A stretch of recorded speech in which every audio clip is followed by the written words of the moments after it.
वर्तमानतोऽस्मि। प्रथमो हनुमान्नाम द्वितीयो भीमयेव च पूर्णप्रज्ञस्तृतीयस्तो भगवत्कार्यसाधकः। बुद्धिर्बलं यशोधैर्यं निर्भयत्वम् अरोगता अजाड्यं वाक्पटुत्वं च हनुमत्स्मरणाद् भवेत्। पृथ्वीमण्डलमध्यस्थाः पूर्णबोधमतानुगाः वैष्णवा विष्णुहृदयाः तान्नमस्ये गुरुन् मम। जन्माद्यस्य यतोऽन्वयादितरतश्च अर्थेष्वभिज्ञस्वराट् तेने ब्रह्महृदाय आदिकवये मुह्यन्ति यं सूरयः। तेजोवारिमृदां यथा विनिमयो यत्र त्रिसर्गो मृषा धाम्ना स्वेन सदा निरस्तकुहकं सत्यं परं धीमहि। सृष्टिस्थित्यप्येहानियतिदृशितमो बन्धमोक्षाश्च यस्मात् अस्य श्रीब्रह्मरुद्रप्रभृतिसुरनरद्वीषशत्रुरात्मकस्य विष्णोर्व्यस्ताः समस्ताः सकलगुणनिधिः सर्वदोषव्यपेतः पूर्णानन्दो व्ययो यो गुरुरपि परमः चिन्तयेतं महान्तम्। यं प्रव्रजन्तमनुपेतमपेतकृत्यं द्वैपायनो विरहकातर आजुहाव पुत्रेति तन्मयतया तरवोऽपि नेदुः तं सर्वभूतहृदयं मुनिमानतोऽस्मि। श्रीगुरुभ्यो नमः। हरिः ಓಂ. ಶ್ರೀಮದ್ಭಾಗವತದ ಷಷ್ಠ ಸ್ಕಂದದ ಮೊದಲನೇ ಅಧ್ಯಾಯದಲ್ಲಿ 40ನೇ ಶ್ಲೋಕ.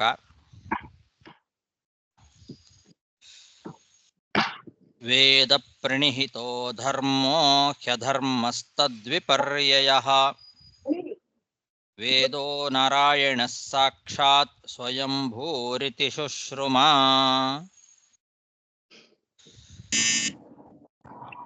ವಿಷ್ಣುದೂತರು ಯಮದೂತರನ್ನ ಕುರಿತು ಕೇಳಿದರು, ನಿಮಗೆ ಧರ್ಮ ಮತ್ತು ಅಧರ್ಮ ಅಂದ್ರೆ ಏನು ಅಂತ ಗೊತ್ತಾ?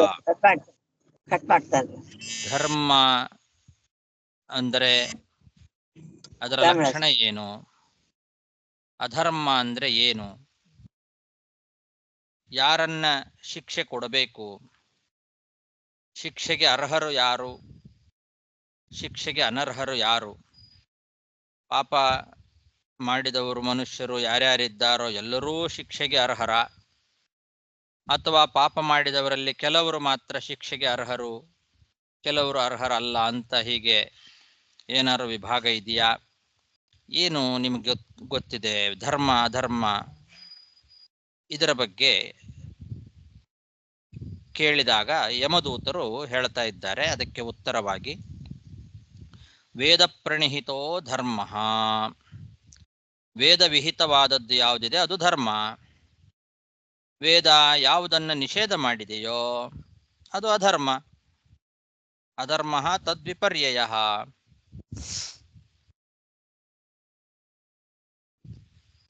ವೇದೋ ನಾರಾಯಣ ಸಾಕ್ಷಾತ್. ವೇದ ಅಂತಂದ್ರೆ ಅದು ಸಾಕ್ಷಾತ್ ನಾರಾಯಣನಿಂದಲೇ ಉಪದಿಷ್ಟವಾದದ್ದು, ಅಪೌರುಷೇಯವಾದದ್ದು, ಅನಾದಿ ಕಾಲದಿಂದ ಬಂದದ್ದು ವೇದ. ಅದು ಕಲ್ಪದ ಆದಿಯಲ್ಲಿ ಅದನ್ನ ಆ ನಾರಾಯಣನೇ ಉಪದೇಶ ಮಾಡಿದವನು ಅಂತ ನಾವು ಕೇಳಿದ್ದೇವೆ ಅಂತ ಹೇಳ್ತಾ ಇದ್ದಾರೆ. ಇದು ಈ ಶ್ಲೋಕಕ್ಕೆ ಅರ್ಥ. ಇಲ್ಲಿ ವೇದೋ ನಾರಾಯಣ ಸಾಕ್ಷಾತ್ ಸ್ವಯಂಭೂಹು ಅಂತಿದೆ. ಇಲ್ಲಿ ಹೇಳಿದ್ರೆ ಈ ವಾಕ್ಯವನ್ನ ನೋಡಿದಾಗ ಮೇಲ್ನೋಟಕ್ಕೆ ನಮಗೇನು ಅರ್ಥ ಕಾಣಿಸ್ತದೆ? ವೇದ ನಾರಾಯಣನಿಂದಲೇ ಹುಟ್ಟಿದೆ ಅಂತ. ಸ್ವಯಂಭೂಹು ಸಾಕ್ಷಾತ್ ನಾರಾಯಣ. ಆದರೆ ಸಾಕ್ಷಾತ್ ನಾರಾಯಣನಿಂದಲೇ ಹುಟ್ಟಿದೆ ಅಂತ ಇಲ್ಲಿ ಮೇಲ್ನೋಟಕ್ಕೆ ಅರ್ಥ ಕಂಡರೂ ಕೂಡ ಅದು ಔಪಚಾರಿಕವಾಗಿ ಹೇಳಿದ್ದು. ವೇದ ಉದ್ಭವಿಸಿದೆ ಅಂತ ಹೇಳಿದ್ದಾರೆ, ಆದರೂ ಅದು ಅನಿತ್ಯ ಅಂತ ತಿಳ್ಕೊಳ್ಳಬಾರದು. ಸ್ವಯಂಭೂಹು ಅಂತಂದ್ರೆ ಈ ಬೇರೆ ಯಾರ ಅಪೇಕ್ಷೆಯೂ ಇಲ್ಲದೆ, ಬೇರೆ ಯಾವ ಪ್ರಮಾಣದ ಅಪೇಕ್ಷೆಯೂ ಇಲ್ಲದೆ ಭಗವಂತನ ನಿಶ್ವಾಸ ರೂಪವಾಗಿ ತಾನಾಗೇ ಪ್ರಾದುರ್ಭಾವವನ್ನು ಹೊಂದಿದ್ದು ಅಂತರ್ಥ. ವೇದಕ್ಕೆ ಮತ್ತೊಂದು ಪ್ರಮಾಣದ ಅಪೇಕ್ಷೆ ಇಲ್ಲ, ಮತ್ತೊಂದು ಪ್ರಮಾಣದ ಅಪೇಕ್ಷೆ ಇಲ್ಲದೆ ಭಗವಂತನ ಶ್ವಾಸರೂಪವಾಗಿ ತಾನಾಗೇ ಪ್ರಾದುರ್ಭಾವವನ್ನು ಹೊಂದಿರತಕ್ಕಂಥದ್ದು ವೇದ ಅನ್ನೋದು ಸ್ವಯಂಭೂಹು ಅನ್ನೋ ಶಬ್ದದ ಅರ್ಥ. ಇದನ್ನ ಬೃಹದಾರಣ್ಯಕ ಉಪನಿಷತ್ತಿನಲ್ಲಿ ವೇದದ ಬಗ್ಗೆ ಹೇಳುವಾಗ ತಸ್ಯ ಹವಾ ಏತಸ್ಯ ಮಹತೋ ಭೂತಸ್ಯ ನಿಶ್ವಸಿತಂ ಏತತ್ ಯದೃಗ್ವೇದ ಅಂತ ಬರ್ತದೆ. ಅಂದ್ರೆ ಭಗವಂತನ ಶ್ವಾಸ ನಿಶ್ವಸಿತವಾದದ್ದು, ಅವನ ಶ್ವಾಸದಿಂದ ಬಂದದ್ದು ಅಂತ. ಈ ರೀತಿ ಬೇರೆ ವ್ಯಾಖ್ಯಾನಕಾರರು ಕೂಡ ಇದನ್ನ ವ್ಯಾಖ್ಯಾನ ಮಾಡಿದ್ದಾರೆ ಇದೇ ರೀತಿ. ಆದರೆ ಇಷ್ಟೇ ಹೇಳಿಬಿಟ್ರೆ ಪೂರ್ತಿ ಆಗೋದಿಲ್ಲ. ಯಾಕೆ ಅಂದ್ರೆ ಭಗವಂತನ ಶ್ವಾಸದಿಂದ ಬಂದದ್ದು ಅಂತ ಇಷ್ಟೇ ಹೇಳಿದರೆ ಇತಿಹಾಸ ಪುರಾಣಗಳು ಕೂಡ ಭಗವಂತನ ನಿಶ್ವಾಸ ರೂಪವಾಗಿಯೇ ಪ್ರಾದುರ್ಭಾವವನ್ನು ಹೊಂದಿದ್ದು. ವೇದಗಳನ್ನು ಹೇಗೆ ಭಗವಂತ ಕಲ್ಪದ ಆದಿಯಲ್ಲಿ ತನ್ನ ನಿಶ್ವಾಸ ರೂಪದಿಂದ ಅವುಗಳನ್ನ ಪ್ರಾದುರ್ಭಾವಗೊಳಿಸಿದ್ದಾನೋ, ಹಾಗೆ ಇತಿಹಾಸ ಪುರಾಣಗಳು, ಮಹಾಭಾರತ ಮತ್ತು ಈ ಭಾಗವತಾದಿ ಪುರಾಣ ಮೊದಲಾದವುಗಳು ಕೂಡ ಹಾಗೆ ಭಗವಂತನ ನಿಶ್ವಾಸ ರೂಪವಾಗಿಯೇ ಪ್ರಾದುರ್ಭಾವವನ್ನು ಹೊಂದಿದ್ದು. ಹಾಗಾಗಿ ವೇದದಂತೆ ಅದು ಕೂಡ ನಿತ್ಯ ಅಂತ ಹೇಳಬೇಕಾಗ್ತದೆ. ಅದು ನಿತ್ಯ ಅಂತ ಹೇಳಲಿಕ್ಕೆ ಇಷ್ಟೇ ಕಾರಣವನ್ನು ಕೊಟ್ಟರೆ, ವೇದದಂತೆ ಇತಿಹಾಸ ಪುರಾಣಗಳು ನಿತ್ಯ ಆಗಬೇಕಾಗ್ತದೆ. ಅದಕ್ಕೆ ವೀರರಾಘವ ವ್ಯಾಖ್ಯಾನದಲ್ಲಿ ಸ್ವಲ್ಪ ಅವರು ಮುಂದೆ ಹೋಗಿ ಸ್ವಯಂಭೂಹು ಅಂತಂದ್ರೆ ಸ್ವಯಂ ಆತ್ಮನೈವ ಅವಿಕೃತ ರೂಪೇಣೈವ ಅವಿಪ್ಲುತ ಪೂರ್ವಾನುಪೂರ್ವ್ಯಾ ಪ್ರಾದುರ್ಭವತಿ ಅಂತ ವ್ಯಾಖ್ಯಾನ ಮಾಡಿದ್ದಾರೆ. ಸ್ವಯಂಭೂಹು ಅಂತಂದ್ರೆ ಹಿಂದಿನ ಆನುಪೂರ್ವಿ ಏನಿತ್ತು, ಹಿಂದಿನ ಕಲ್ಪದಲ್ಲಿ ಯಾವ ಆನುಪೂರ್ವಿಯಲ್ಲಿ ವೇದ ಇತ್ತೋ ಅದೇ ರೀತಿ ಸ್ವಲ್ಪವೂ ವ್ಯತ್ಯಾಸ ಇಲ್ಲದಂತೆ ಈ ಕಲ್ಪದಲ್ಲಿ ಪ್ರಾದುರ್ಭವಿಸ್ತದೆ. ಆದ್ರಿಂದ ವೇದ ಅನಾದಿ. ಇತಿಹಾಸ ಪುರಾಣಗಳು ಹಾಗಲ್ಲ, ಅವುಗಳ ಆನುಪೂರ್ವಿ ವ್ಯತ್ಯಾಸ ಆಗ್ತದೆ. ವ್ಯತ್ಯಾಸ ಮಾಡಿ ಹೇಳ್ತಾನೆ ಭಗವಂತ, ಅದನ್ನು ವ್ಯತ್ಯಾಸ ಮಾಡಬಾರದು ಅಂತೇನಿಲ್ಲ. ಆದರೆ ವೇದದನ್ನ ವ್ಯತ್ಯಾಸ ಮಾಡೋದಿಲ್ಲ.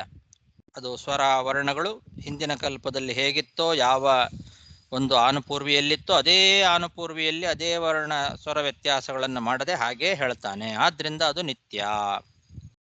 ಉಳಿದ ಇತಿಹಾಸಗಳು ಹಾಗಲ್ಲ ಅಂತ ಇವರು ವೀರರಾಘವ ವ್ಯಾಖ್ಯಾನದಲ್ಲಿ ಹೇಳಿದ್ದಾರೆ. ಸರಿ, ಹೀಗೆ ಹೇಳಿದರೂ ಕೂಡ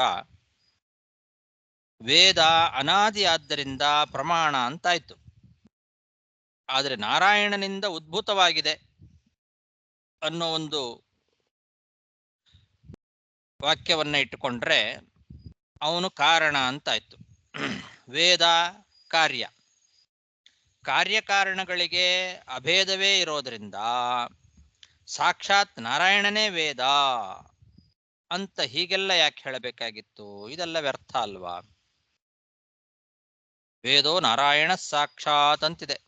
ಕಾರ್ಯಕಾರಣಗಳಿಗೆ ಅಭೇದ ಇರೋದ್ರಿಂದ ಕಾರ್ಯವಾದಂತಹ ವೇದ, ಅದಕ್ಕೆ ಕಾರಣವಾದಂತಹ ನಾರಾಯಣ ಎರಡು ಒಂದೇ ಅಂತ ಹೀಗೆಲ್ಲ ಹೇಳಿದ್ದು ಅದೆಲ್ಲ ಯಾಕೆ ಅಂತ ಒಂದು ಪ್ರಶ್ನೆ ಬರ್ತದೆ. ಅದಕ್ಕೆ ಅವರ ವ್ಯಾಖ್ಯಾನದಲ್ಲಿ ಉತ್ತರ ಇಲ್ಲ.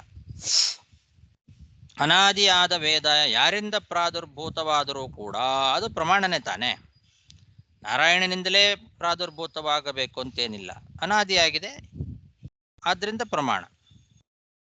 ಮತ್ತೆ ನಿಶ್ವಾಸರೂಪವಾದ ವೇದಕ್ಕೆ ಭಗವಂತ ಉಪಾದಾನ ಕಾರಣ ಅಂತ ಹೇಳ್ತಾ ಕಾರ್ಯಕಾರಣಗಳಿಗೆ ಅಭೇದವನ್ನು ಹೇಳಿದ್ದಾರೆ, ಅದು ಕೂಡ ಸರಿಯಲ್ಲ. ಭಗವಂತನ ನಿಶ್ವಾಸ ಅಂತ ಹೇಳಿ ಭಗವಂತನಿಗೂ ವೇದಕ್ಕೂ ಉಪಾದಾನ ಕಾರಣ ಉಪಾದೇಯ ಭಾವವನ್ನು ಹೇಳಿದ್ದಾರೆ. ಭಗವಂತ ಅದಕ್ಕೆ ಉಪಾದಾನ ಕಾರಣ ಅಂತ. ಯಾವುದು ಉಪಾದಾನ ಕಾರಣವೋ ಅದಕ್ಕೂ ಕಾರ್ಯಕ್ಕೂ ಅಭೇದವೂ ಕೂಡ ಇರ್ತದೆ. ಹಾಗೆ ಇವರು ವೇದಕ್ಕೆ ಭಗವಂತ ಉಪಾದಾನ ಕಾರಣ ಅಂತ ಹೇಳಿ ವೇದಕ್ಕೂ ನಾರಾಯಣನಿಗೂ ಅಭೇದವನ್ನು ಹೇಳಿದ್ದಾರೆ. ಅದು ಸರಿಯಾಗೋದಿಲ್ಲ. ಯಾಕೆಂದ್ರೆ ವೇದ ಅನ್ನೋದು ಒಂದು ಗ್ರಂಥ, ಅದು ನಿಶ್ವಾಸ ರೂಪವಾಗಲಿಕ್ಕೆ ಸಾಧ್ಯ ಇಲ್ಲ. ಆ ಗ್ರಂಥಕ್ಕೆ ಗ್ರಂಥಕರ್ತ ಉಪಾದಾನ ಕಾರಣನೂ ಅಲ್ಲ, ನಿಮಿತ್ತ ಕಾರಣ ಆಗ್ತಾನೆ. ಒಬ್ಬ ಒಂದು ಗ್ರಂಥವನ್ನ ರಚನೆ ಮಾಡ್ತಾನೆ ಅಂದ್ರೆ ಆ ಗ್ರಂಥಕ್ಕೆ ಅವನು ನಿಮಿತ್ತ ಕಾರಣ ಆಗ್ತಾನೆ ಹೊರತು ಉಪಾದಾನ ಕಾರಣ ಆಗೋದಿಲ್ಲ. ಆದ್ರಿಂದ ಅಭೇದ ಇಲ್ಲ. ಮತ್ತೆ ಔಪಚಾರಿಕವಾಗಿ ಅಭೇದ ಅಂತನೂ ಕೂಡ ಹೇಳಲಿಲ್ಲ ಅವರು.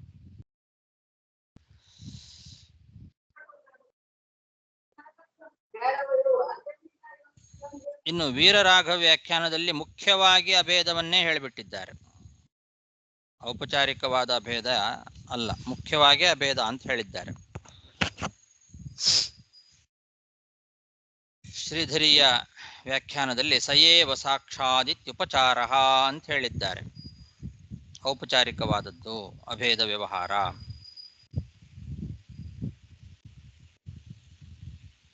ಹಾಗಾದ್ರೆ ವೇದೋ ನಾರಾಯಣ ಸಾಕ್ಷಾತ್ ಸ್ವಯಂಭೂಹು ಅಂತನ್ನೋದಕ್ಕೆ ಏನರ್ಥ ಅಂತಂದ್ರೆ, ಇಲ್ಲಿ ಮಧ್ವಾಚಾರ್ಯರು ಶಬ್ದ ನಿರ್ಣಯ ಅಂತನ್ನೋ ಒಂದು ಗ್ರಂಥದ ಉದಾಹರಣೆಯನ್ನು ಕೊಟ್ಟು ವ್ಯಾಖ್ಯಾನ ಮಾಡಿದ್ದಾರೆ. ವೇದಾನಾಂ ಪ್ರಥಮೋ ವಕ್ತ ಹರಿರೇವ ಯತೋ ವಿಭುಃ ಅತೋ ವಿಷ್ಣುತ್ಮಕ ವೇದಾಃ ಇತ್ಯಾಹುರ್ವೇದವಾದಿನಃ ಅಂತ. ಇದು ಆಚಾರ್ಯರು ಕೊಡ್ತಕ್ಕಂತಹ ಒಂದು ಪ್ರಮಾಣ. ಶಬ್ದ ನಿರ್ಣಯದಲ್ಲಿ ವೇದಗಳನ್ನ ವಿಷ್ಣಾತ್ಮಕ ಅಂತ ಯಾಕೆ ಹೇಳ್ತಾರೆ? ವೇದೋ ನಾರಾಯಣ ಸಾಕ್ಷಾತ್ ಅಂತ ಇಲ್ಲಿ ಭಾಗವತದಲ್ಲಿದೆ. ವೇದವನ್ನ ವಿಷ್ಣಾತ್ಮಕ, ವಿಷ್ಣುವಿನ ಸ್ವರೂಪ ವೇದಗಳು ಅಂತ ಅನೇಕ ಕಡೆಯಲ್ಲಿ ವ್ಯವಹಾರ ಮಾಡೋದುಂಟು. ಅದನ್ನು ಯಾಕೆ ಹಾಗೆ ಮಾಡ್ತಾರೆ ಅಂತಂದ್ರೆ, ವೇದಗಳು ನಾರಾಯಣನಿಂದ ಪ್ರಾದುರ್ಭಾವವನ್ನು ಹೊಂದಿರತಕ್ಕಂಥವುಗಳು. ಕಲ್ಪದ ಆದಿಯಲ್ಲಿ ಅವನಿಂದಲೇ ಉಪದಿಷ್ಟವಾದದ್ದು. ಅವನು ಉಪದೇಶವನ್ನ ಮಾಡಿರ್ತಕ್ಕಂಥದ್ದು. ವೇದವನ್ನ ಪ್ರಾರಂಭದಲ್ಲಿ ಉಪದೇಶ ಮಾಡಿದವನು ಅವನು.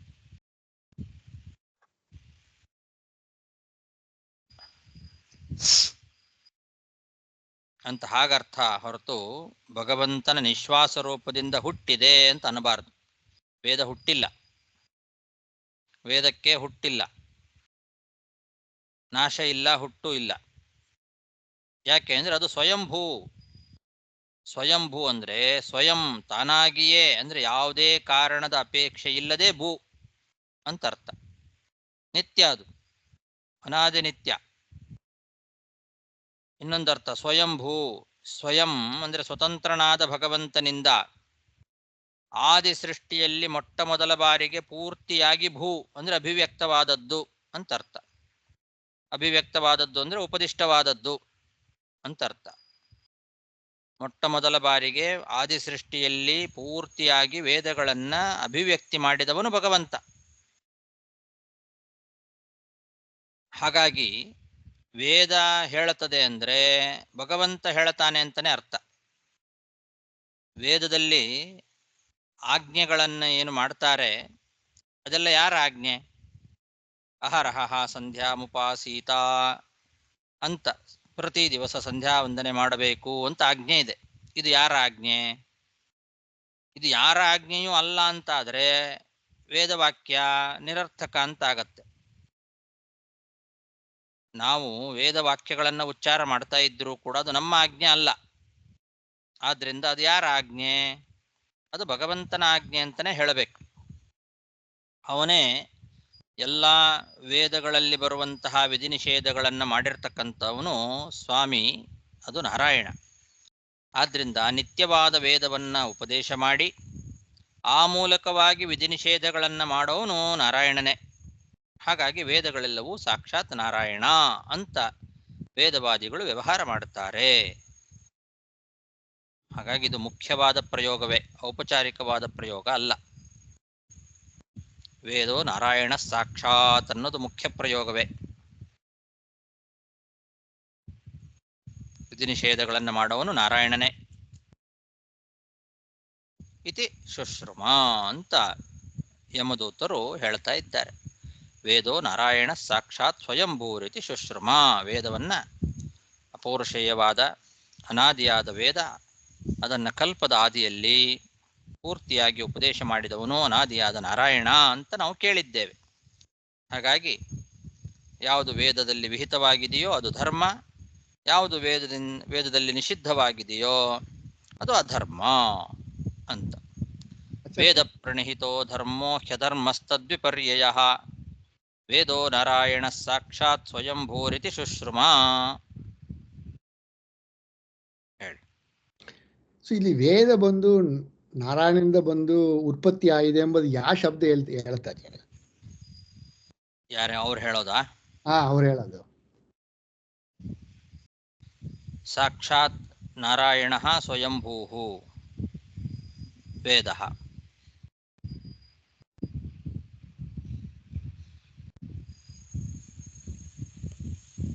ಸೊ ನಾರಾಯಣದ ಸಾಕ್ಷಾತ್ ಅಂದ್ರೆ ಅವನಿಂದ ಉತ್ಪತ್ತಿ ಆಗಿ ಸಾಕ್ಷಾತ್ ನಾರಾಯಣನಿಂದ ಉತ್ಪನ್ನವಾದದ್ದು ಅಂತ ಅರ್ಥ ಮಾಡ್ತಾರೆ. ಉತ್ಪನ್ನ ಆಯ್ತು ಸೇರಿಸಬೇಕು ನಾವು ಇಲ್ಲ.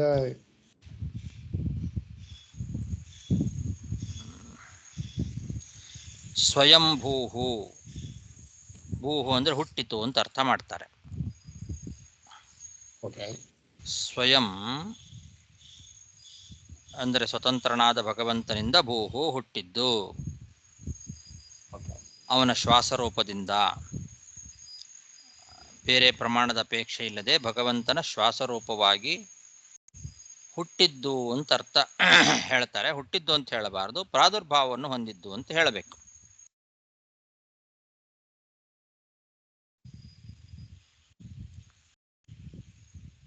ಸ್ವಲ್ಪ ವ್ಯತ್ಯಾಸ ಮಾಡ್ಕೊಳ್ಬೇಕು. ಅವರು ಹೇಳಿದ ವ್ಯಾಖ್ಯಾನಗಳಲ್ಲಿ ಸ್ವಲ್ಪ ವ್ಯತ್ಯಾಸ ಮಾಡ್ಕೊಳ್ಬೇಕು. ಸತಿಧರ್ಮರು ಬಂದು ಸ್ವಯಂಭೂ ಸ್ವಯಂ ಭವತಿ ಸ್ವಯಂ ಭಗವತಾ ಸದಾ ಸತ್ತಾದೌ ಸತ್ತಾವಾನಿತಿ ಸ ತಥಾ ಅನ್ಕೊಂಡಿದ್ದಾರೆ. ಅವ್ರು ಏನ್ ಹೇಳ್ತಾರೆ ಅಲ್ಲಿ? ಭಗವಂತನ ಬುದ್ಧಿಯಲ್ಲಿ ಯಾವಾಗಲೂ ಕೂಡ ಇರತ್ತೆ ಅಂತ. ಸ್ವಯಂ ಭವತಿ, ಸ್ವಯಂ ಅಂದರೆ ಭಗವತ, ಭಗವಂತನಿಂದ ಸದಾ ಯಾವಾಗಲೂ ಸತ್ತಾವಾನ್ ಇರುವಿಕೆಯನ್ನು ಪಡೆದುಕೊಂಡದ್ದು ಅಂತ ಅರ್ಥ. ವೇದ ಯಾವಾಗಲೂ ಇರುತ್ತೆ ಅಂದರೆ ಪ್ರಳಯ ಕಾಲದಲ್ಲಿ ಹೇಗಿರುತ್ತೆ ಅಂದರೆ ಭಗವಂತ ಅದನ್ನು ಇರುವಂತೆ ಮಾಡ್ತಾನೆ. ಪ್ರಳಯ ಕಾಲದಲ್ಲಿಯೂ ಕೂಡ ಸದಾ ವೇದಗಳನ್ನು ಉಚ್ಚಾರ ಮಾಡ್ತಾ ಅವುಗಳನ್ನು ರಕ್ಷಣೆ ಮಾಡ್ತಾ ಇದ್ದಾನೆ. ಅದರ್ಥ ಸದಾ ಸತ್ತಾವಾನ್. ವೇದವು ಸದಾ ಸತ್ತಾವಾನ್, ಯಾವಾಗಲೂ ಇರುವಿಕೆ ಉಳ್ಳದ್ದು. ಯಾರಿಂದ? ಭಗವಂತನಿಂದ ಅಂತ ಅರ್ಥ.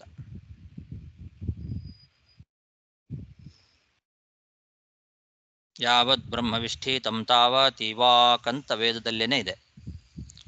ಬ್ರಹ್ಮ ಎಲ್ಲಿವರೆಗೂ ಇರ್ತಾನೋ ಅಲ್ಲಿವರೆಗೂ ಅದು ವೇದವಾಕ್ಯವೂ ಕೂಡ ಇರುತ್ತೆ. ಆದ್ದರಿಂದ ಭಗವಂತನೂ ನಿತ್ಯ ಅನಾದಿ, ವೇದವು ನಿತ್ಯ ಅನಾದಿ. ನಿತ್ಯ ವೇದ ಸಮಸ್ತಾಶ್ಚ ಶಾಶ್ವತ ವಿಷ್ಣು ಬುದ್ಧಿಗಾಹ ಅಂತ ಪ್ರಮಾಣ.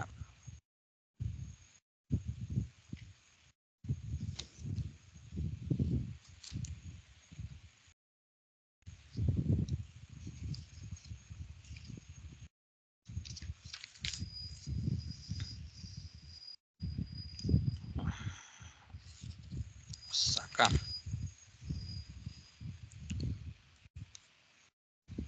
ಮುಂದೆ 41ನೇ ಶ್ಲೋಕ. ಯೇನ ಸ್ವಧಾಮ್ಯಮೀ ಭಾವಾಃ ರಜಃ ಸತ್ವತಮೋಮಯಾಃ ಗುಣನಾಮಕ್ರಿಯಾರೂಪೈಃ ವಿಭಾವ್ಯಂತೆ ಯಥಾ ತಥಂ.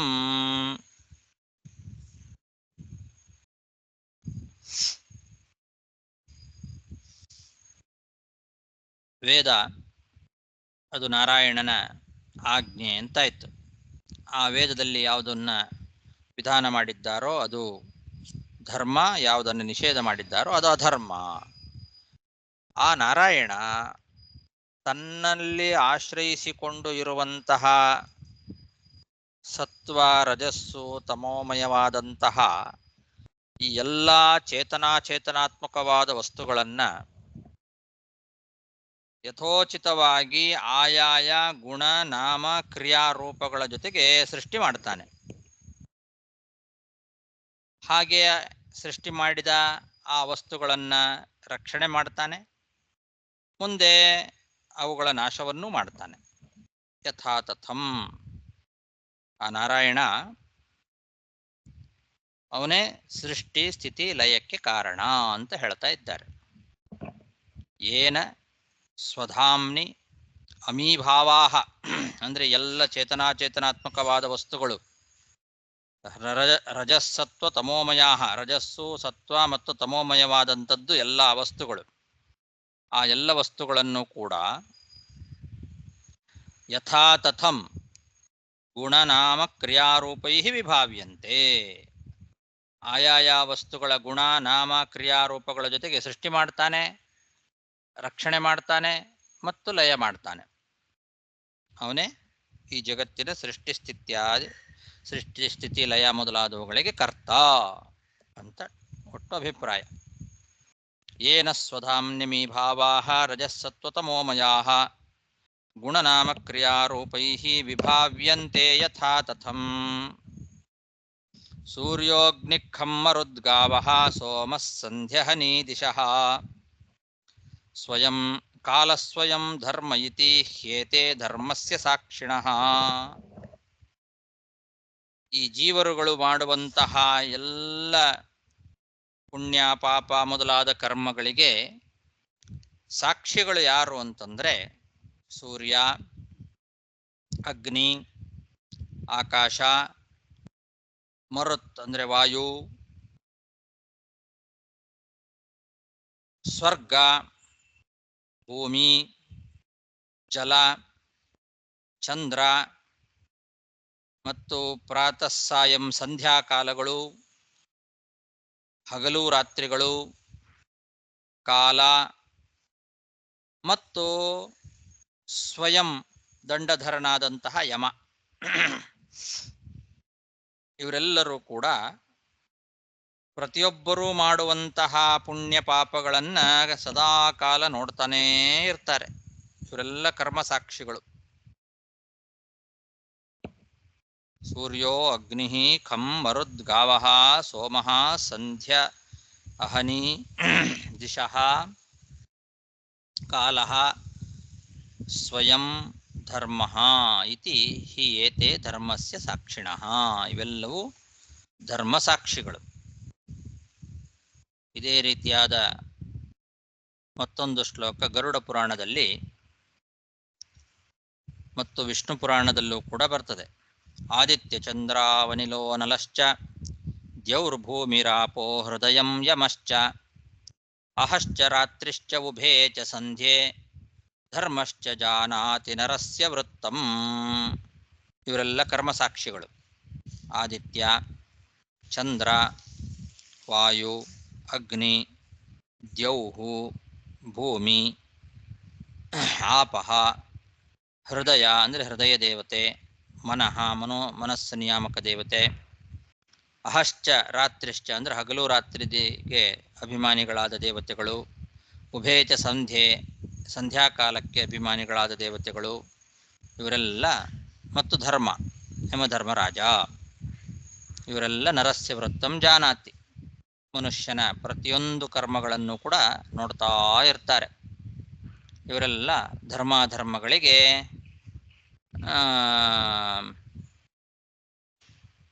ನಿಯಾಮಕರು, ಸಾಕ್ಷಿಗಳು, ನೋಡ್ತಕ್ಕಂಥವ್ರು. ಕಾಲ ಅಂತಿದೆ. ಕಾಲ ಅಂದರೆ ಕಾಲಾಭಿಮಾನಿ ದೇವತೆಗಳು.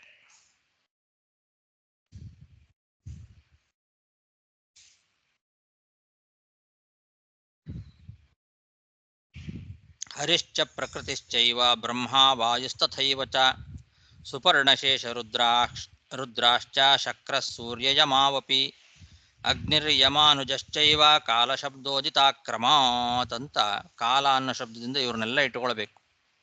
ವಿಷ್ಣು ಪುರಾಣದಲ್ಲಿ ಕಾಲ ಅನ್ನೋ ಶಬ್ದದ ಅರ್ಥವನ್ನು ಹೇಳ್ತಾ ಕ್ರಮವಾಗಿ ಕಾಲ ಶಬ್ದಾರ್ಥ ಇವರೆಲ್ಲರನ್ನೂ ಹೇಳುತ್ತದೆ.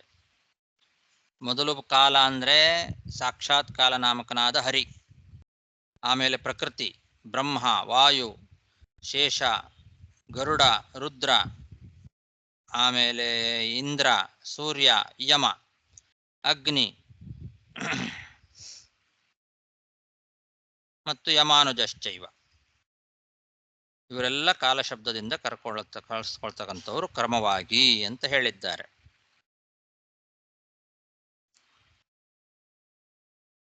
ಶನಿ ಅಂತ ಅರ್ಥ. ಕಾಲ ಅಂದ್ರೆ ಇವ್ರನ್ನೆಲ್ಲ ಇಟ್ಕೊಳ್ಬೇಕು, ಇವರೆಲ್ಲರೂ ನೋಡ್ತಾ ಇರ್ತಾರೆ ಅಂತ ಅರ್ಥ. ಕಾಲೋಸ್ಮಿಲೋ ಕಕ್ಷಯ ಕೃತ್ ಅಂತ ಸ್ಪಷ್ಟವಾಗಿ ಭಗವದ್ಗೀತೆಯಲ್ಲಿ ಕೃಷ್ಣ ನಿಜವಾಗ್ಲೂ ಕಾಲ ಅಂದ್ರೆ ನಾನೇ, ಸೋಹಂ ಕಾಲೋ ಅವತೀರ್ಣೋಸ್ಮಿ ಅಂತ ಹೇಳಿದ್ದಾನೆ.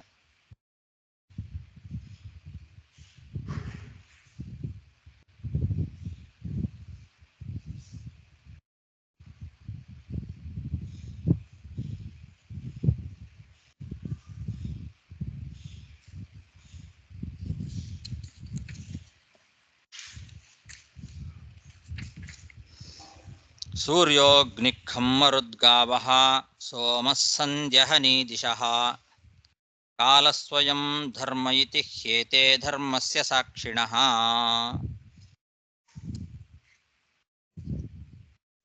ಏತೈರಧರ್ಮೋ ವಿಜ್ಞಾತಃ ಸ್ಥಾನಂ ದಂಡಸ್ಯ ಯುಜ್ಯತೆ ಸರ್ವೇ ಕ್ರಮಾನುರೋಧೇನ ದಂಡಮರ್ಹಂತಿ ಕಾರಿಣಃ. ಇವರೆಲ್ಲ ಕರ್ಮಸಾಕ್ಷಿಗಳು ಅಂತೇನು ಹೇಳಿದ್ರಲ್ಲ, ಈ ಸಾಕ್ಷಿಗಳು ಯಾರನ್ನ ಪಾಪಿ ಅಂತ ಹೇಳ್ತಾರೋ ಅವರು ದಂಡನೆಗೆ ಯೋಗ್ಯರಾಗ್ತಾರೆ. ಹಿಂದೆ ಪ್ರಶ್ನೆ ಕೇಳಿದ್ರಲ್ಲ ಇವರು ವಿಷ್ಣುದೂತರು, ಯಾರು ದಂಡ್ಯರು, ದಂಡನೆ ಮಾಡಲಿಕ್ಕೆ ಯೋಗ್ಯರು ಯಾರು, ಯಾರಿಗೆ ಶಿಕ್ಷೆ ಕೊಡಬೇಕು, ಯಾರಿಗೆ ಶಿಕ್ಷೆ ಕೊಡಬಾರದು ಅಂತ ಕೇಳಿದ್ರಲ್ಲ. ಈ ಸಾಕ್ಷಿ ದೇವತೆಗಳೇನಿದ್ದಾರೆ ಇವರೆಲ್ಲ ಯಾವಾಗಲೂ ನೋಡ್ತಾ ಇರ್ತಾರೆ. ಇವರು ಯಾರನ್ನ ದಂಡನೆ ಮಾಡಬೇಕು ಅಂತ ಹೇಳ್ತಾರೋ ಅವರು ದಂಡ್ಯರು, ದಂಡನೆಗೆ ಯೋಗ್ಯರು. ಯಾರನ್ನ ಇವರು ಪಾಪಿಗಳು ಅಂತ ಅವರು ಸೂಚನೆ ಮಾಡ್ತಾರೋ ಅವರಿಗೆ ನಾವು ಶಿಕ್ಷೆ ಕೊಡ್ತೇವೆ. ಪಾಪಿಗಳೆಲ್ಲರೂ ಕೂಡ ಈ ಪಾಪಕ್ಕೆ ಈ ಶಿಕ್ಷೆ ಅಂತ ಶಾಸ್ತ್ರದಲ್ಲಿ ಹೇಳಿದ ಕ್ರಮಕ್ಕೆ ಅನುಸಾರವಾಗಿ ನರಕಗಳಲ್ಲಿ ಶಿಕ್ಷೆಯನ್ನು ಅನುಭವಿಸ್ತಾರೆ. ಶಿಕ್ಷೆಗೆ ಅರ್ಹರಾಗಿದ್ದಾರೆ ಅವರೆಲ್ಲ. ನರಕಗಳಲ್ಲಿ ಅನೇಕ ನರಕಗಳಿದ್ದಾವೆ, ಹಿಂದೆ ವರ್ಣನೆ ಮಾಡಿದ್ದಾರೆ. ರೌರವ, ಮಹಾರೌರವ, ವೈತರಣಿ, ಕೊಂಬಿಪಾಕ ಮೊದಲಾದ ನರಕಗಳು, ತಾಮಿಸ್ರ, ಅಂಧತಾಮಿಸ್ರ ಮೊದಲಾದ ನರಕಗಳು. ಈ ರೀತಿ ನರಕಗಳಲ್ಲಿ ಶಿಕ್ಷೆಗಳನ್ನು ಅನುಭವಿಸಲಿಕ್ಕೆ ಅರ್ಹರಾಗಿದ್ದಾರೆ ಪಾಪಿಗಳು. ಏತೈರಧರ್ಮೋ ವಿಜ್ಞಾತಃ ಸ್ಥಾನಂ ದಂಡಸ್ಯ ಯುಜ್ಯತೆ ಸರ್ವೇ ಕ್ರಮಾನುರೋಧೇನ ದಂಡಮರ್ಹಂತಿ ಕಾರಿಣಃ ಸಂಭವಂತಿ ಹ್ಯಭದ್ರಾಣಿ ವಿಪರೀತಾನಿ ಚಾನಘಾಃ ಕಾರಣಂ ಗುಣಸಂಗೋಸ್ತಿ ದೇಹವಾನ್ನ ಹ್ಯಕರ್ಮಕೃತ್. ಅವರನ್ನ ಕುರಿತು, ಯಾರನ್ನ, ವಿಷ್ಣುದೂತರನ್ನ ಕುರಿತು ಯಮದೂತರು ಅನಘಾಹ ಅಂತ ಸಂಬೋಧನೆ ಮಾಡಿದ್ದಾರೆ. ಎಲೆ ಶುದ್ಧರಾಗಿರ್ತಕ್ಕಂಥವರೇ, ಪರಿಶುದ್ಧಾತ್ಮರೇ, ಎಲ್ಲಾರ ಕರ್ಮಗಳಲ್ಲಿಯೂ ಕೂಡ ಕೆಲವು ಪಾಪರೂಪವಾದ ಕರ್ಮಗಳಿರ್ತಾವೆ, ಮತ್ತೆ ಕೆಲವು ಪುಣ್ಯರೂಪವಾದ ಕರ್ಮಗಳು ಇರ್ತವೆ. ಯಾಕೆ ಅಂದ್ರೆ ಅದಕ್ಕೆ ತ್ರಿಗುಣಗಳ ಸಂಬಂಧವೇ ಕಾರಣ.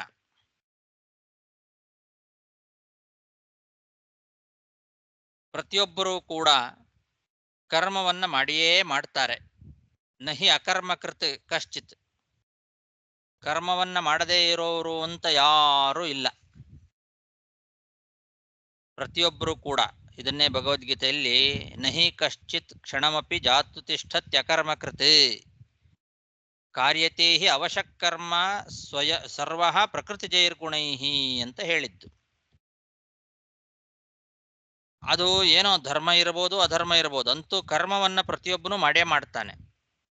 ಕೆಲವು ಪಾಪಕರ್ಮಗಳು, ಕೆಲವು ಪುಣ್ಯಕರ್ಮಗಳಾಗಿರ್ತವೆ. ಆ ಕರ್ಮಗಳಲ್ಲಿ ಅಭದ್ರಾಣಿ ವಿಪರೀತಾನಿ ಚ, ಕೆಲವು ಅಭದ್ರವಾದ ಕರ್ಮಗಳು, ಕೆಲವು ವಿಪರೀತವಾದ ಕರ್ಮಗಳು. ಇಂತೂ ಕರ್ಮಗಳಂತೂ ಪ್ರತಿಯೊಬ್ಬನು ಮಾಡ್ತಾನೆ. ಅದಕ್ಕೆ ಕಾರಣ ತ್ರಿಗುಣಗಳ ಸಂಬಂಧ. ಗುಣಸಂಗ ಅಸ್ತಿ, ಗುಣಸಂಗ ಅಸ್ತಿ ಅಂದ್ರೆ ತ್ರಿಗುಣಗಳ ಸಂಬಂಧ ಇದೆ ಆ ಕರ್ಮಗಳಿಗೆ. ದೇಹವನ್ನ ಪಡೆದ ಮೇಲೆ ದೇಹವಾನ್ ನಹಿ ಅಕರ್ಮಕರ್ತ್, ದೇಹವನ್ನ ಪಡೆದ ಅಂದ ಮೇಲೆ ಯಾರೂ ಕೂಡ ಗುಣಸಂಗದಿಂದ ಕರ್ಮ ಮಾಡದೇ ಇರೋದು ಅಂತಿಲ್ವೇ ಇಲ್ಲ. ಕಾರ್ಯತೇಹಿ ಅವಶಃ ಕರ್ಮ, ಕರ್ಮ ಮಾಡಿಯೇ ಮಾಡ್ತಾನೆ. ಪ್ರತಿಯೊಬ್ಬನೂ ಕೂಡ ಒಂದು ಕ್ಷಣವೂ ಬಿಡದೆ ಕರ್ಮವನ್ನ ಮಾಡ್ತಾನೆ ಇರ್ತಾನೆ. ಅದರಲ್ಲಿ ಕೆಲವು ಪಾಪಕರ್ಮಗಳು, ಕೆಲವು ಪುಣ್ಯಕರ್ಮಗಳು ಅಂತ ಇರ್ತಾವೆ. ಸಂಭವಂತಿ ಕ್ಷಭದ್ರಾಣಿ ವಿಪರೀತಾನಿ ಚಾನಘಾಃ ಕಾರಣಂ ಗುಣಸಂಗೋಸ್ತಿ ದೇಹವಾನ್ ನಹ್ಯ ಕರ್ಮಕೃತ್ ಯೇನ ಯಾವಾನ್ ಯಥಾ ಧರ್ಮೋ ಹ್ಯಧರ್ಮೋ ವಾ ಸಮೀಹಿತಃ ಸಯೇವ ತತ್ಫಲಂ ಭುಂಕ್ತೆ ತಥಾ ತಾವದಮುತ್ರ ವೈ. ಪುಣ್ಯಕರ್ಮ ಮಾಡಲಿ ಪಾಪಕರ್ಮ ಮಾಡಲಿ, ಯಾರು ಎಷ್ಟು ಕರ್ಮ ಮಾಡಿರ್ತಾರೋ, ಯಾರು ಯಾವ ರೀತಿಯಲ್ಲಿ ಎಷ್ಟು ಕರ್ಮವನ್ನ ಮಾಡ್ತಾರೋ ಅವರು ಅದಕ್ಕೆ ಸರಿಯಾಗಿ ಸ್ವರ್ಗದಲ್ಲಿ ಅಥವಾ ನರಕದಲ್ಲಿ ಅದೇ ರೀತಿಯಾದ ಫಲವನ್ನ ಅನುಭವಿಸ್ತಾರೆ. ಸ್ವರ್ಗದಲ್ಲಿ ಪುಣ್ಯಕ್ಕೆ ಫಲವಾಗಿ ಸುಖವನ್ನ ಅನುಭವಿಸ್ತಾರೆ, ನರಕದಲ್ಲಿ ಪಾಪಕ್ಕೆ ಫಲವಾಗಿ ದುಃಖವನ್ನ ಅನುಭವಿಸ್ತಾರೆ. ಅಂದ್ರೆ ಯಾರು ಎಷ್ಟು ಪಾಪಗಳನ್ನ ಮಾಡಿರ್ತಾರೋ ಅಷ್ಟು ಪಾಪಕ್ಕೆ ಸರಿಯಾಗಿ ಅಷ್ಟೇ ದುಃಖವನ್ನ ನರಕದಲ್ಲಿ ಅನುಭವಿಸ್ತಾರೆ. ಯಾರು ಎಷ್ಟು ಪುಣ್ಯವನ್ನ ಮಾಡಿರ್ತಾರೋ ಅಷ್ಟೇ ಪುಣ್ಯಕ್ಕೆ ಸರಿಯಾಗಿ ಸ್ವರ್ಗದಲ್ಲಿ ಸುಖವನ್ನ ಅನುಭವಿಸ್ತಾರೆ. ಅದರಲ್ಲಿ ಹೆಚ್ಚು ಕಡಿಮೆ ಆಗೋದಿಲ್ಲ ಅಂತ ಹೇಳ್ತಾ ಇದ್ದಾರೆ ಯಮದೂತರು. ಯೇ ಯಾವಾನ್ ಯಥಾ ಹಿ ಧರ್ಮೋ ಹಿ ಅಧರ್ಮೋ ವಾ ಸಮೀಹಿತಃ, ಯಾವಾನ್ ಅಂದ್ರೆ ಎಷ್ಟರ ಮಟ್ಟಿಗೆ ಅವರು ಕರ್ಮ ಮಾಡಿರ್ತಾರೋ ಸಯೇವ ತತ್ಫಲಂ ಭುಂಕ್ತೆ ತಥಾ ತಾವತ್ ಅಷ್ಟೇ ಫಲವನ್ನು ಅನುಭವಿಸ್ತಾರೆ. ವೈ ಅಂತ ಇದೆ ಇಲ್ಲಿ, ಸಯೇವ ತತ್ಫಲಂ ಭುಂಕ್ತೆ ತಥಾ ತಾವದ್ ಅಮುತ್ರ ವೈ. ಇದು ಪ್ರಸಿದ್ಧ. ಇದರಲ್ಲಿ ಯಾವುದೇ ರೀತಿಯಾದ ಹೆಚ್ಚು ಕಡಿಮೆ ಆಗೋದಿಲ್ಲ, ವ್ಯತ್ಯಾಸ ಆಗೋದಿಲ್ಲ.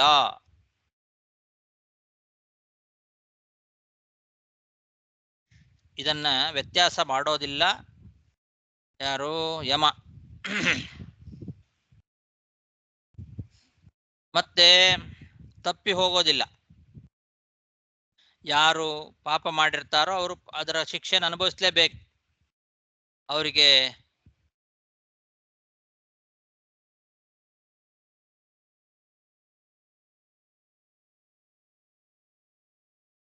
ಆ ಫಲಕ್ಕೆ ಆ ಪಾಪಕ್ಕೆ ಸರಿಯಾದ ರೀತಿಯಲ್ಲಿ ಶಿಕ್ಷೆಯನ್ನು ಅನುಭವಿಸ್ಲೇಬೇಕು. ಭುಂಕ್ತೆ ಏವ ವೈ ಅಂತ ಅಲ್ಲಿಗೂ ಅನ್ವಯ ಇಟ್ಟುಕೊಳ್ಬಹುದು. ಆ ಫಲವನ್ನು ಅನುಭವಿಸ್ತಾನೆ, ಅದರಲ್ಲಿ ತಪ್ಪಿ ಹೋಗೋದು ಅಂತಿಲ್ಲ. ಅಥವಾ ವೈ ಅನ್ನೋದನ್ನ ಅಲ್ಲಿಗೂ ಇಟ್ಟುಕೊಳ್ಬಹುದು. ಯಾವಾನ್ ತಾವಾನ್, ಎಷ್ಟು ಪಾಪ ಮಾಡಿರ್ತಾನೋ ಅಷ್ಟಕ್ಕೆ ದುಃಖ, ಅದಕ್ಕಿಂತ ಜಾಸ್ತಿ ಕೊಡೋದು ಅಂತಿಲ್ಲ. ಹಾಗೆ ಸ್ವರ್ಗದಲ್ಲಿಯೂ ಎಷ್ಟು ಪುಣ್ಯ ಮಾಡಿರ್ತಾನೋ ಅಷ್ಟಕ್ಕೆ ಪುಣ್ಯ, ಅದಕ್ಕಿಂತ ಜಾಸ್ತಿ ಅಂತಿಲ್ಲ. ಅದರಲ್ಲಿ ಸ್ವಲ್ಪವೂ ವ್ಯತ್ಯಾಸ ಆಗದೆ ಇರುವಂತೆ ನೋಡ್ಕೊಳ್ತಾನೆ ಯಮ.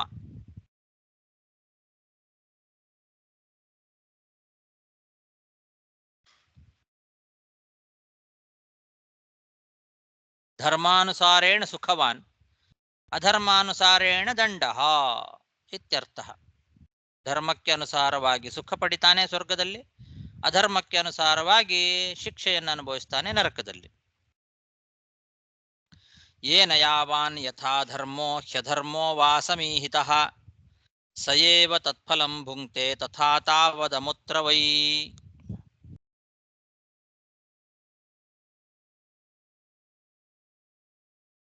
ಯಥೇಹ ದೇವ ಪ್ರವರಾಹ ತ್ರೈವಿಧ್ಯಮುಪಲಭ್ಯತೆ ಭೂತೇಷು ಗುಣವೈಚಿತ್ರ್ಯಾತ್ ತಥಾನ್ಯತ್ರಾನುಮೀಯತೆ.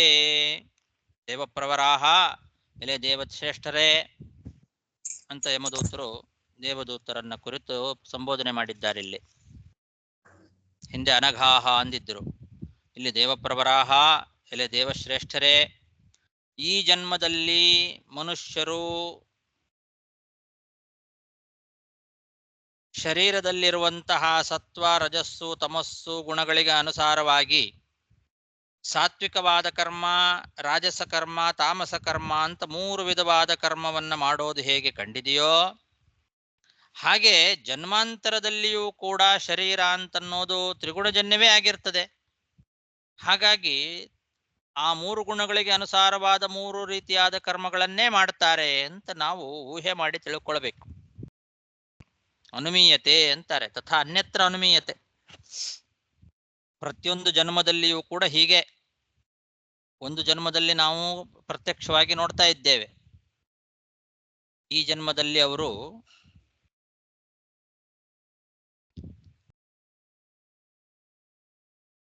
ಗುಣಗಳಿಗೆ ಅನುಸಾರವಾಗಿ 3 ವಿಧವಾದ ಕರ್ಮಗಳನ್ನು ಮಾಡ್ತಾ ಇದ್ದಾರೆ.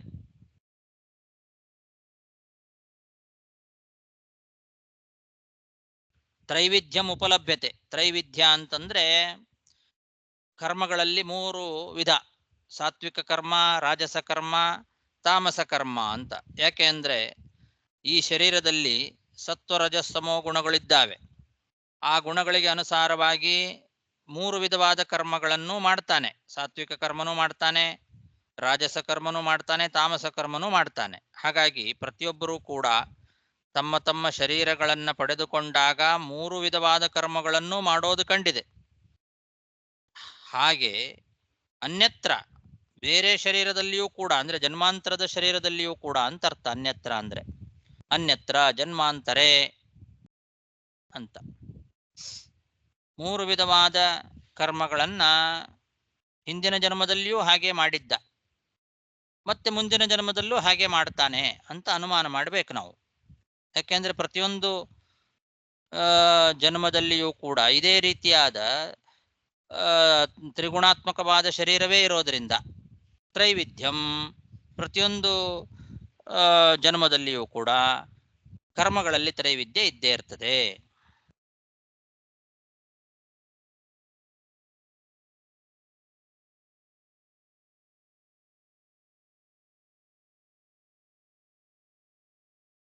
ಜನ್ಮಾಂತರದಲ್ಲಿ ಅಂತ ಒಂದರ್ಥ. ವಿಜಯಧ್ವಜ ತೀರ್ಥರು ಪರಲೋಕೆ ವಾ ಅಂತನೂ ಬರೀತಾರೆ. ಅನ್ಯತ್ರ ಅಂದ್ರೆ ಪರಲೋಕದಲ್ಲಿಯೂ ಕೂಡ, ಈ ಲೋಕದಲ್ಲಿ ಹೇಗೆ 3 ವಿಧವಾದ ಕರ್ಮಗಳನ್ನ ಮಾಡ್ತಾನೋ ಹಾಗೆ ಪರಲೋಕದಲ್ಲಿಯೂ ಕೂಡ ಅಂತ ಬರೀತಾರೆ. ಪರಲೋಕದಲ್ಲಿಯೂ ತ್ರೈವಿಧ್ಯ ಇದೆ ಅಂತ.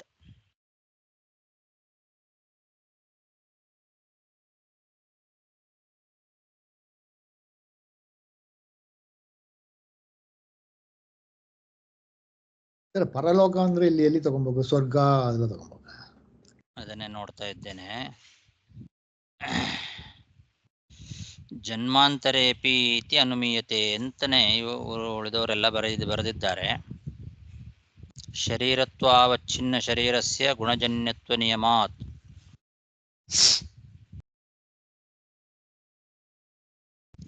ಪರಲೋಕದಲ್ಲಿ ಅಂತ ಇಟ್ಟುಕೊಂಡ್ರೆ ಗುಣತ್ರೈವಿಧ್ಯ ಹೇಗೆ?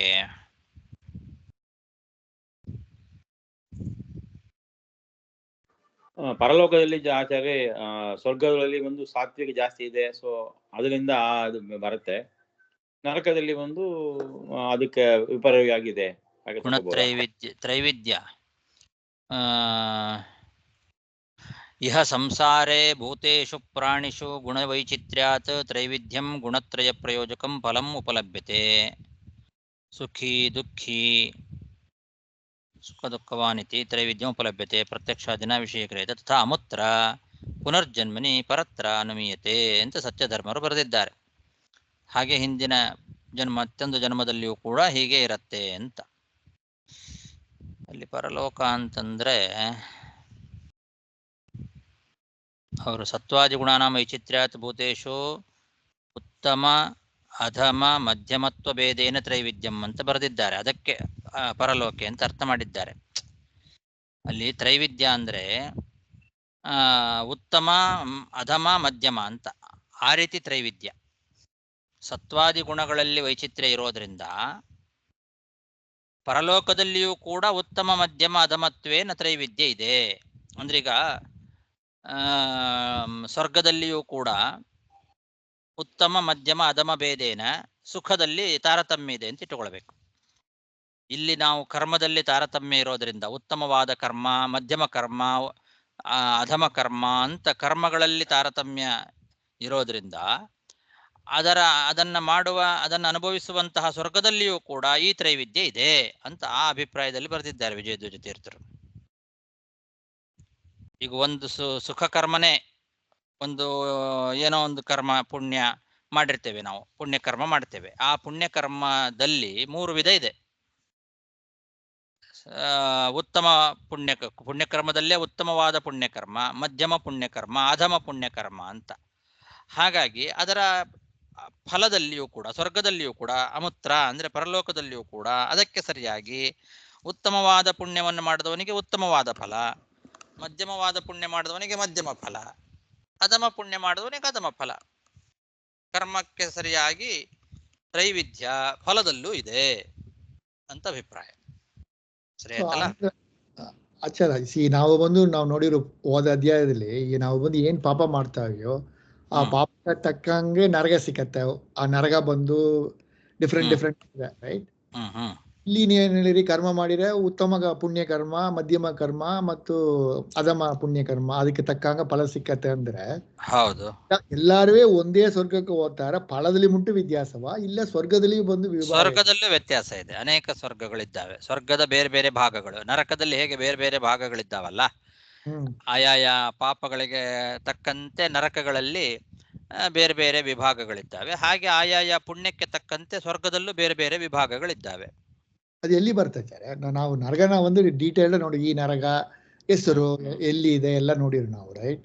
ಸ್ವರ್ಗದಲ್ಲಿ ಬಂದು ಏನ್ ಟೈಪ್ ಆಫ್ ವಿಭಾಗ ಇದೆ ಎಂಬುದು ಎಲ್ಲಿ ಬರುತ್ತೆ? ಒಂದೇ ತರ ಇದೆ ಅಂತನಾ? ತಾರತಮ್ಯ ಇದ್ದೇ ಇರ್ತದೆ.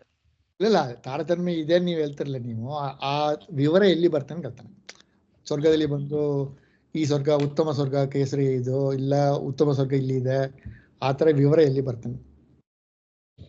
ಬರುತ್ತೆ, ಆದ್ರೆ ಹೆಚ್ಚು ನರಕಗಳನ್ನ ವರ್ಣನೆ ಮಾಡಿದ ಹಾಗೆ ಸ್ವರ್ಗವನ್ನ ವರ್ಣನೆ ಮಾಡಿಲ್ಲ.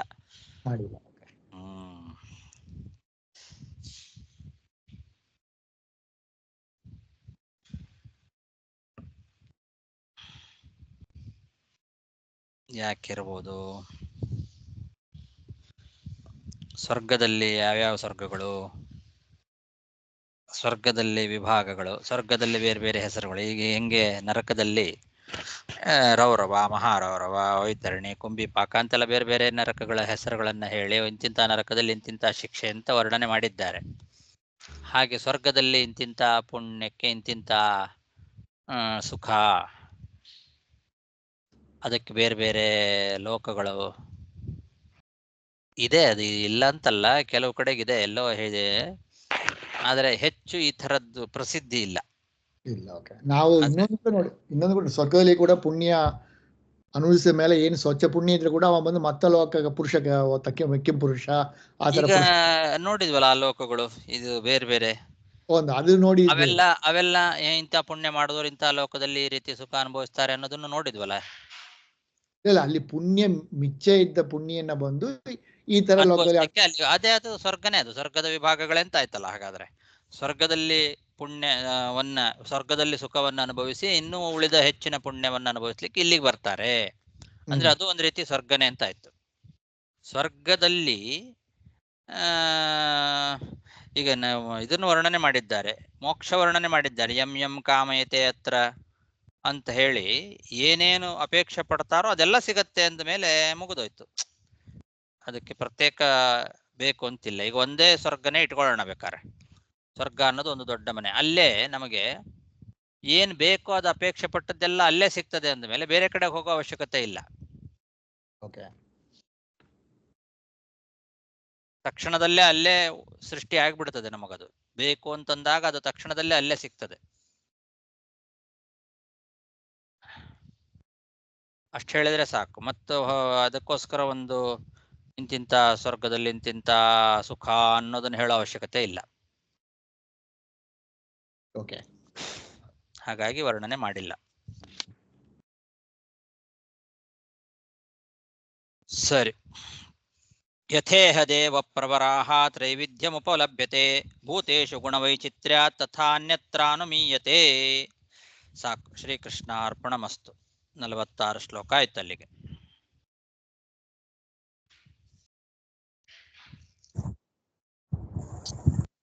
ನಮಸ್ಕಾರ ಗುರುಗಳೇ. ನಮಸ್ಕಾರ ಆಚಾರ್ಯ. ನಮಸ್ಕಾರ ಗುರುಗಳೇ. ನಮಸ್ಕಾರ ಆಚಾರ್ಯ. ಹರೇ ನಮಃ.